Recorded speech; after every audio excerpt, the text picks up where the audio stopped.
Hello and welcome to the talkSPORT Darts YouTube channel. My name is Harry Durham. We've been speaking all day about Luke Humphries and his comments in Risa at the Euro Tour. A lot of differing opinions online, on YouTube, social media, you name it. Everyone's got a thing or two to say about it, including Simon Jordan and his big mouth. I'm pleased to say that joining me now is an absolute legend of darts, former world number one darts player, England captain, World Cup winner, and sports psychologist at the same time as well. Dr. Linda Duffy, hello and welcome to the talkSPORT Darts YouTube channel. First things first, how are we? Hi, Harry. Yeah, I'm good, thanks. How are you?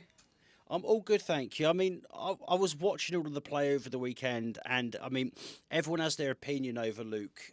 I mean, there's some reason people either love him or they hate him, and he's not a controversial figure, so I can't even put my finger on it. He's just a nice human being. Some of the comments on how Luke was feeling, some of the key quotes: emotionless, calling darts a chore at the moment, needs to take a break for his mental state. How come? How come at the moment we're seeing so many darts players speak so openly and discussing their mental state? Because there's been a few players that I've spoken to recently who have gone down the psychologist or the hypnotherapist route.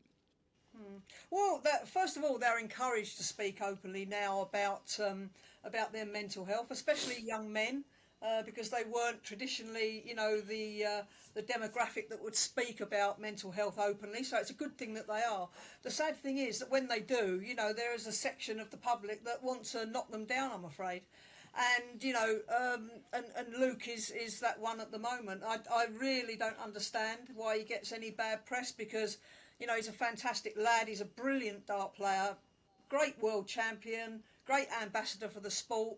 He's a family man. He's squeaky clean, but people will find things to be negative about. Unfortunately, that's the way people are. I just can't get my head around why he's being shamed for speaking out about his feelings at the same time, Linda. We're so open as a society at the same time. I'm open. I suffer with anxiety and depression. That's just me. That's just the way that I'm wired, I'm afraid. And we all go through bouts of burnout. You'll go through burnout in your life, in your profession, and when you play darts at the same time, the same as I will, and the same as what John or Billy down the street will at the same time. But just why is he being shamed? That's the main thing I want to ask. Well, thing is, burnout is an awful thing, and I'm glad that he's spoken out about it, and I'm glad that, well, I hope he's going to take steps to address it. He's got a fantastic management team. I know Jason Tame very well, and he's a great manager. He cares for his players, looks after his players. So hopefully he'll do the same with Luke. But burnout's awful. It's just like a state of physical, mental, emotional exhaustion. And you can experience this when you're a professional sports person. And, particularly with darts, the mental fatigue and the mental burnout is going to happen because, it's a very, very stressful sport to play if you play at the elite level. You've got a lot riding on your performances, and it makes it difficult, it makes it stressful. And, I'm not surprised that players get burnout. And with the calendar now, the way it is, the PDC have players playing almost every day of the week if they could, in big events. It's going to be very difficult for him. But Luke's not the only one. He's not going to be the only one, and he hasn't been the only one in the past either. Well, we were saying just before we hit record about how toxic, and you said about elite level sports people. And anyone can send a message to anyone now. I could send a message to Harry Kane if I wanted to, and it would go into their requested messages. Is it? Anyone is free to express themselves on any medium they want to. If that's Twitter, Instagram, Facebook, the list goes on. Oh, is it time for some of these players to take a step away from social media? And they shouldn't have to do that at the same time.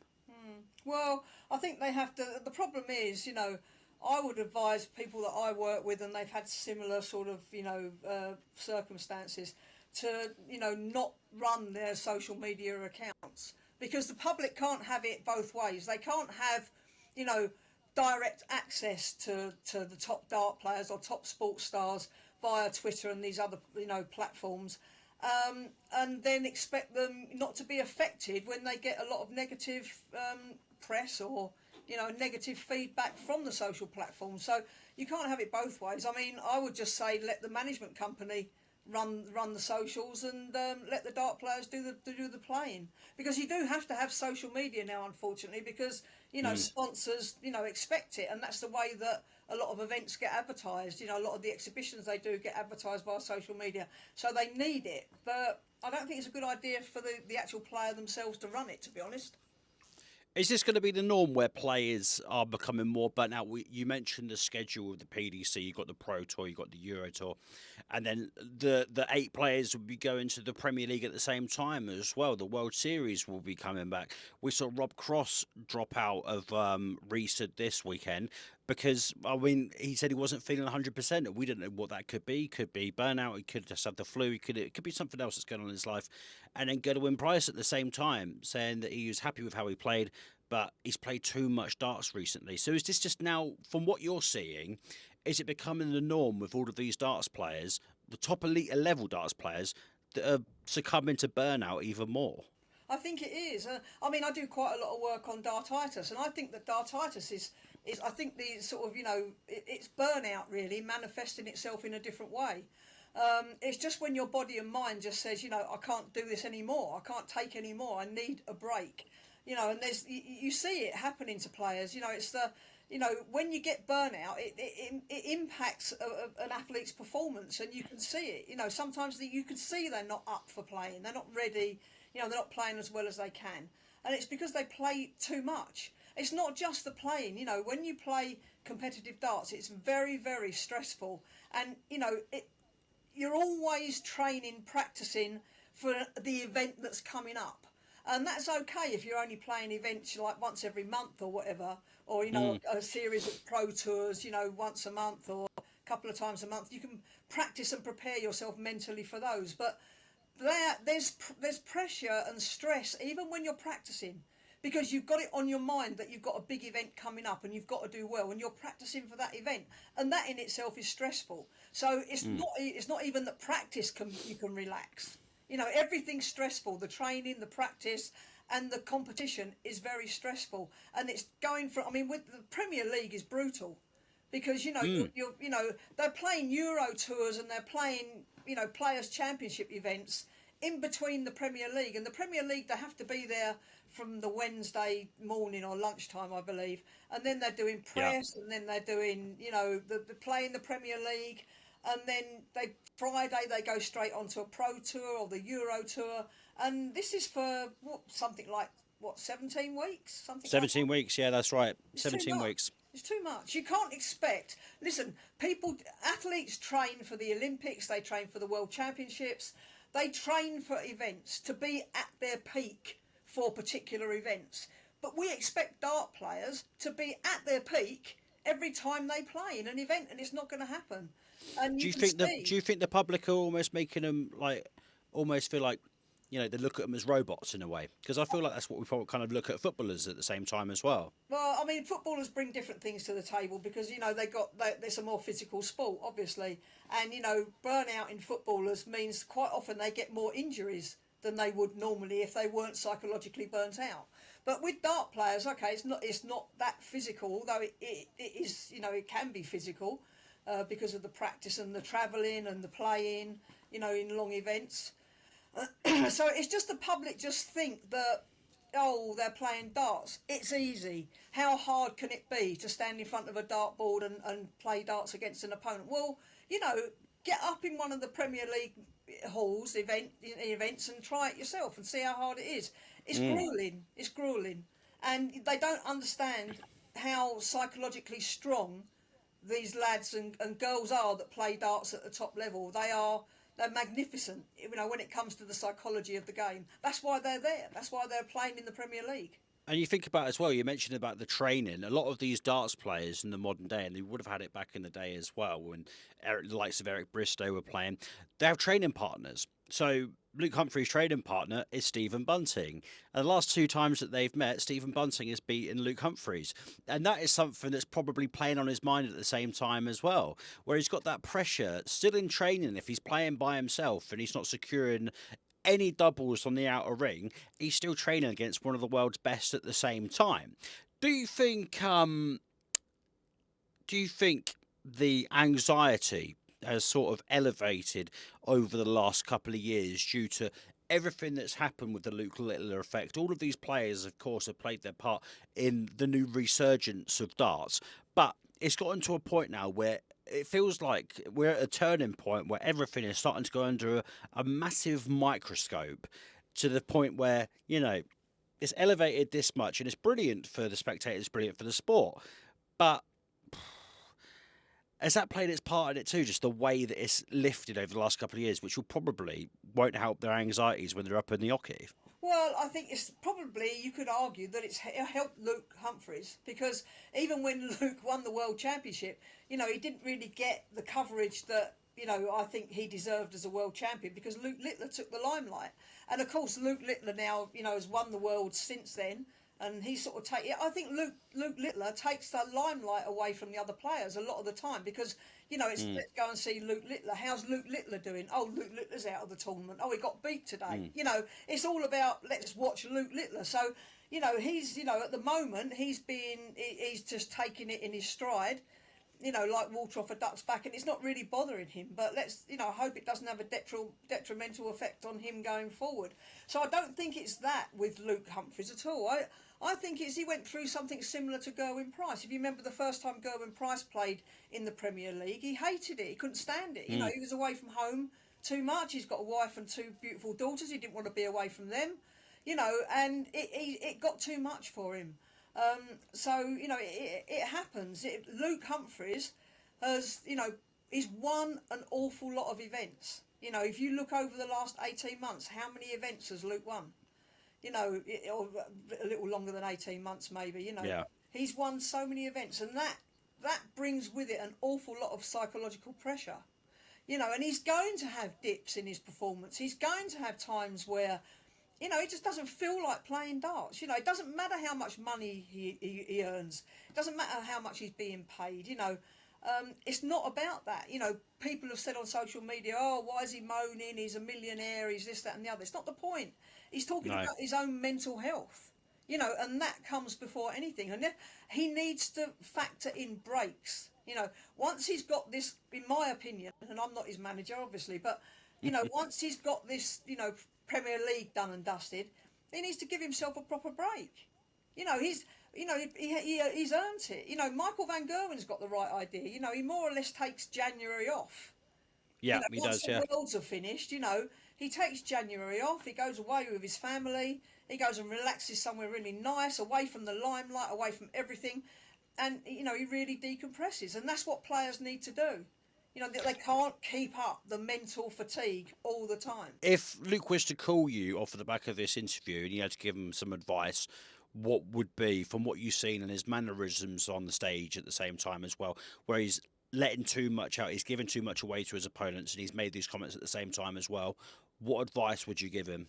I mean, what do you mean he's giving too much away to his opponents? I mean, in this, in the sense that when he's shaking his head, when he's not securing like a max, or it's falling into the 140. Yeah, I know what you mean, but to be honest, all players do that, don't they? Yeah. They all do that at some point during the game. I think that's something that they are giving little secrets away when they do that, and it's not something I encourage players to do. But then you can't be stone faced and like a robot, just going through the motions. So, you are going to show some emotion on stage. But what I would say to Luke, I would say to him, well, two things. One is ignore everyone on social media. Don't run your account. Either, pause it, or let your management group run it, and don't even look at it. Don't look at it. That would be the main thing. And the next thing I would say to him was, when the Premier League is finished, if I was his manager, I would say, let's sit down, put a schedule together where you factor in breaks, because you need breaks. And you can't just, obviously every player wants to play in the majors, and I'm not suggesting he should miss any of those out, but he really needs to look at some of the Euro events, some of the Players' Championships. He needs to take breaks from them so that he can, relax, spend time with his family, not even look at a dartboard for, a week or two. Is there a trend that you're seeing at the moment with darts players suffering more with their mental health compared to other sports? Because I know football is such a closed off community where darts players are real people. You know loads of the current players. I'm fortunate to know and interview loads of them at the same time as well. And I mean, they're the closest you can get to elite sportsmen that are real people.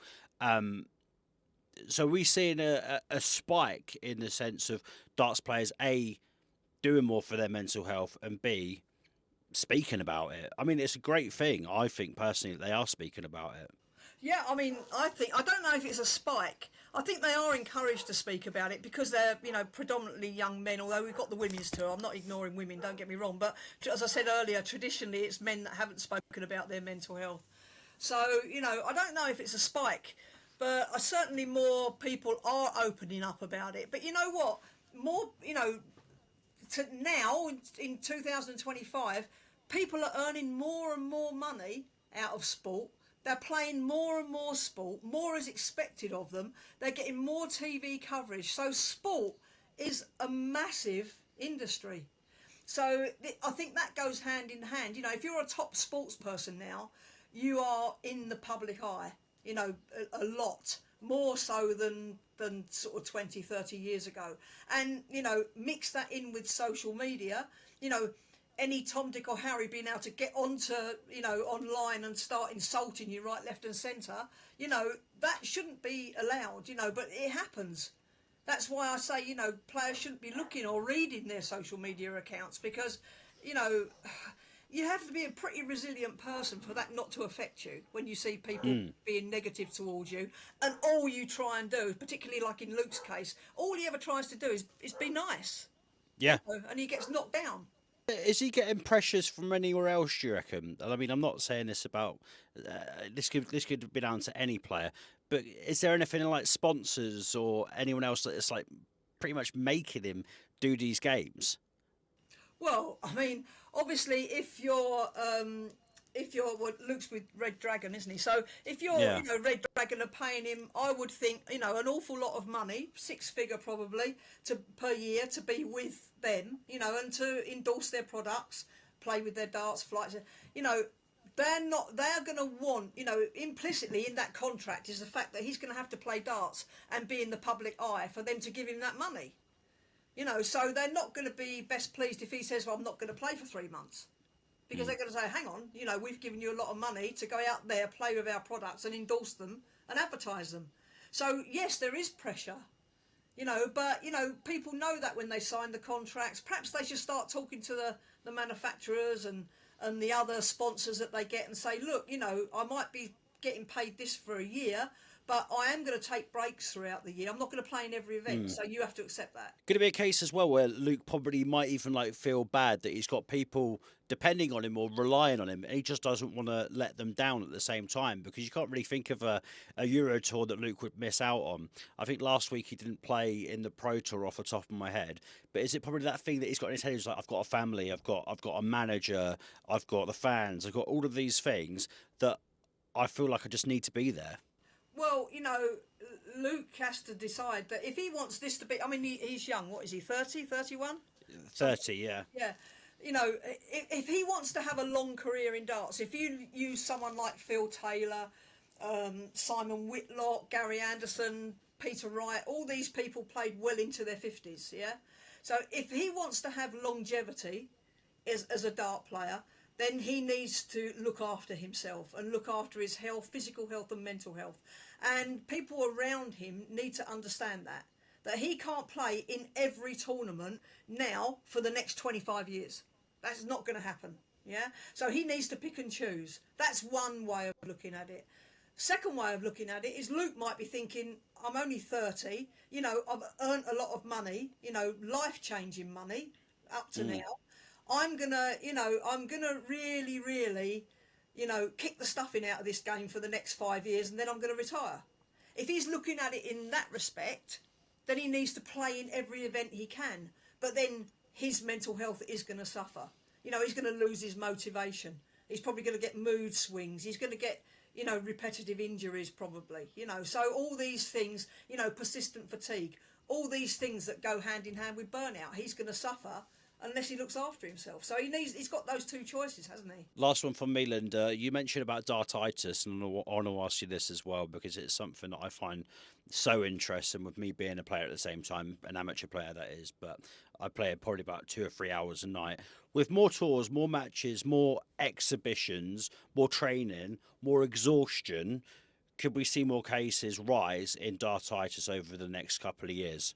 I think we're seeing it. I think we're seeing it already.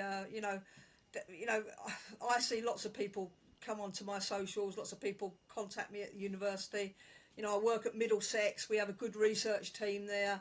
You know, and you know we do a lot of research into dartitis, and there's more and more people, you know, coming and offering to be parts of our studies, and you know, looking further into it. So we're already seeing it. We're already seeing more cases of dartitis. I mean, when I played, it's a long time ago now, but you know, maybe one or two people throughout my whole career, I sort of came up and you know chatted to dartitis about.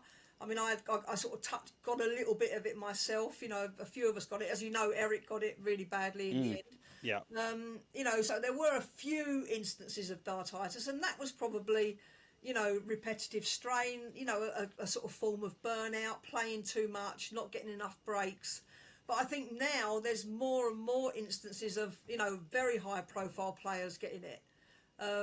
We know the ones, don't we? Nathan, Yeah. he's Yeah. had it. You know, Berry Van Peer.